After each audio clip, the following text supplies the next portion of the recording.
વેચાણ કેન્દ્રોમાં લાભ મળે અને ખેડૂતોને અનુકૂળતા વધે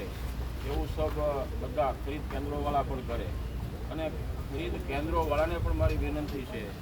કે આ વર્ષનું જે ઉત્પાદન બહુ ઓછા પ્રમાણમાં થયું છે, ઘણું બધું ડેમેજીસ થયું છે, નુકસાન થયું છે ખેડૂતોને, એ ધ્યાનમાં રાખીને તમને જે કાંઈ સરકારના કમિશનો મળે એટલામાં સંતોષ માની અને આપણા ખરીદ કેન્દ્રોની કોઈ હવા લોકોની અંદર કોઈ ખોટી હવા ઊભી ન થાય એની સૌ સાથે મળીને કાળજી રાખજો. અને ખેડૂતોને પણ વિનંતી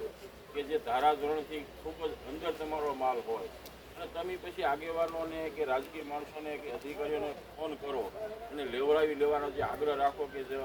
માલની ક્વોલિટી જળવાતી ન હોય, તો આમાં વિનંતી મારા ખેડૂતોને પણ છે કે અમુક તમને જે શક્ય ચોખ્ખી તમને માહિતી આપવામાં આવે, તમારી નજર સમક્ષ એ ક્વોલિટીની બધી વાત કરવામાં આવે, પછી તમારે પણ એમાં પોતાએ નિર્ણય કરવાનો હોય છે. એટલે આપ સૌ સાથે મળીને આપણા મહુવા તાલુકામાં સારામાં સારું ખેડૂતોને વધારે વેચાણ થાય, લાભ મળે એવું આપ સૌ મળીને કરો એવી વિનંતી.